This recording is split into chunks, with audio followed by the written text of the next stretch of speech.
السلام علیکم۔ آج کے لیکچر میں ہم قومی تعلیمی پالیسی 1992 کے بارے میں پڑھ رہے ہیں۔ ہم جانتے ہیں کہ نومبر 1988 کے جب عام انتخابات ہوئے تو اس کے نتیجے میں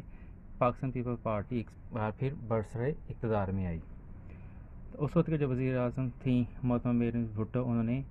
اپنی تعلیمی پالیسی وضع کرنے کے لیے، تعلیمی پالیسی بنانے کے لیے ماہرین تعلیم اور اساتذہ پر مشتمل ایک کانفرنس 1990 میں طلب کی۔ اس کانفرنس میں اصلاحات کے لیے بہت سی تجاویز، تعلیمی اصلاحات کے لیے بہت سی تجاویز سامنے آئیں اور نئی پالیسی بنانے کی تیاریاں شروع ہو گئیں۔ ابھی نئی تعلیمی پالیسی بن رہی تھی کہ اکتوبر 1990 کے انتخابات کے نتیجے میں میاں محمد نواز شریف کی سربراہی میں مسلم لیگ کی حکومت برسر اقتدار آ گئی۔ چنانچہ اس وقت کے وزیر تعلیم جناب سید فخر امام نے 1992 میں نئی قومی تعلیمی پالیسی کا اعلان کر دیا، جس کے جو اہم تجاویز تھیں، اہم سفارشات تھیں، وہ درج ذیل تھیں۔ سب سے پہلے پرائمری تعلیم۔ اس سے پہلے ہم پہلے پالیسی پڑھ چکے، ان تمام میں یہ کہا گیا تھا پہلی سے 8ویں جماعت تک کی تعلیم، ابتدائی تعلیم ہوگی، اس کو لازمی کرنے کا دیا گیا ہے، لیکن بعض مجبوریوں کے مدبر صرف پہلی سے 5ویں جماعت تک کی تعلیم کو ہی پرائمری تعلیم جاری رکھا گیا۔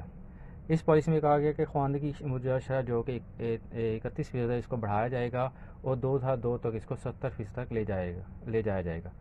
پرائمری میں آہستہ داخلے کی شرح 100% بڑھائی جائے گی۔ حکومت کے پاس اتنے وسائل نہیں ہیں کہ داخلے کی ضروریات کو پورا کرنے کے لیے نئے پرائمری اسکول کھولے جا سکیں، اس لیے 7000 مساجد اسکول کھولے جائیں گے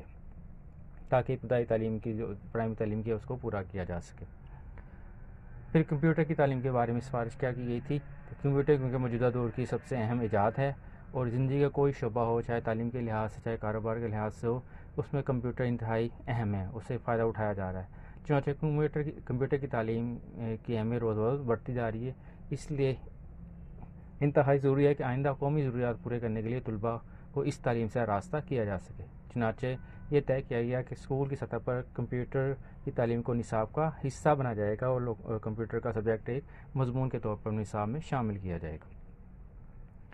پھر فروغ تعلیم کے لیے پروگرام۔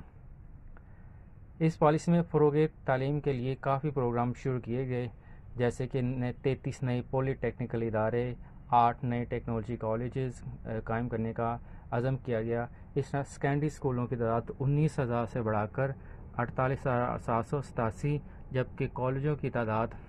جو کہ پہلے 535 موجود تھے ان کو بڑھا کر 935 نئے کالج بنائے جائیں گے، اور یونیورسٹی کی تعداد جو کہ اس وقت 23 تھی اس کو بڑھا کر 43 تک کرنے کا پروگرام کیا گیا۔ ان 20 نئی یونیورسٹیوں میں سے 16 نجی شعبے میں قائم کی جائیں گی، اور اس طرح نجی شعبے کو تعلیمی پروگرام میں شریک کرنے کے لیے کئی اہم اقدامات بھی کیے گئے تاکہ نجی شعبے کی حوصلہ افزائی کی جائے اور وہ بھی اپنے کردار ادا کر سکے۔ پھر اگلی سوال اخراجات کے لحاظ سے کہ پالیسی میں یہ بتایا گیا کہ آئندہ 10 برسوں میں جو تعلیمی پروگرام بنائے گئے ہیں اور تعلیمی پالیسی جو بنائی گئی ہے، اس پر عمل درآمد کے لیے 143 ارب روپے کے ترقیاتی اخراجات ہوں گے۔ جو پروگرام شروع ان پہ اتنے پیسے خرچ ہوں گے، جن میں سے 36 ارب جو ہوگا وہ نجی شعبے میں ہوں گے اور نجی شعبہ ادا کرے گا، اور وہ یہ کام تعلیمی پروگرام یا اور جو اصلاحات ہیں اس کو نافذ کرنے کے لیے اتنا پیسہ خرچ کرے گا، باقی حکومتی ادارے یا حکومت کرے گی۔ پھر امتحانات جو کہ بڑے اہم ہوتے ہیں، ان کو بدعنوانیوں سے پار کر کے ان کی اصلاح کا پروگرام بنایا گیا اور یہ طے کیا کہ بورڈ اور یونیورسٹیوں میں پورے امتحانی نظام کو کمپیوٹر سے منسلک کیا جائے گا۔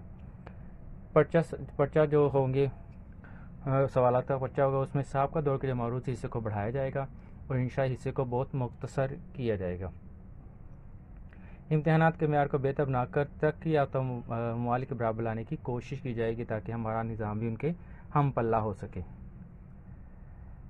اسی لیے 8ویں 5 سال مطلوبہ جو بنایا گیا تھا 1993 سے 98 تک، اس میں سے 5 سے 9 سال کے تمام بچوں کو پرائمری تعلیم دلوانے کی طرف توجہ دی گئی، اور یہ بھی کہا گیا کہ اساتذہ کی تربیت اور شرح خواندگی میں اضافے کا پروگرام بھی بنایا جائے گا، مگر اس پر بھی مکمل طور پر عمل درآمد نہ ہو سکا، اور اس پالیسی کا حل بھی باقی تمام پالیسیوں کی طرح ہی ہوا، مکمل طور پر نافذ نہ ہو سکی اور جو اہداف طے کیے تھے وہ پورے نہ ہو سکے۔ تو آج ہم نے قومی تعلیمی پالیسی 1992 پڑھی، جس میں پرائمری تعلیم جو کہ پرائمری سے 5ویں سے 8ویں تک تھی، لیکن اس پر عمل درآمد نہ ہو سکے، اس لیے انہوں نے پرائمری تعلیم کو پہلی سے 5ویں تک کر دیا، اور خواندگی شرح پوری کرنے کے لیے نئے ادارے کھولنے کی تجویز کی، جس میں 7,000 مساجد اسکول کھولے گئے۔ کمپیوٹر کی تعلیم، کمپیوٹر آج کے دور کی جدید ایجاد ہے، اس سے ہر شعبے سے فائدہ اٹھایا جا رہا ہے، چنانچہ تعلیمی عمل میں اس کو استعمال کیا جائے اور کمپیوٹر کو ایز نصاب کے طور پر یا مضمون کے طور پر نصاب میں شامل کیا جائے گا۔ قومی تعلیم فروغ تعلیم کے لیے بہت سے پروگرام شروع کیے گئے، نئے کالج یونیورسٹیاں بنائی گئیں۔ اخراجات کا تخمینہ لگایا کہ اس پر 143 روپے خرچ ہوں گے تاکہ ان جو پروگرام ہم نے طے کیے ہیں ان کو عمل درآمد کیا جا سکے۔ امتحانات کے نظام کے لحاظ سے بھی یہ ہے کہ اگر مروزی حصے کو بڑھایا جائے گا اور انشائی حصے کو مختصر کرنے کی کوشش کیا جائے گا اور تمام نظام کو کمپیوٹر سے منسلک کرنے کی کوشش کی گئی۔ تو آج ہم نے قومی تعلیمی پالیسی 1992 پڑھی، امید آپ لوگوں کو سمجھ آئی ہوگا۔ السلام علیکم۔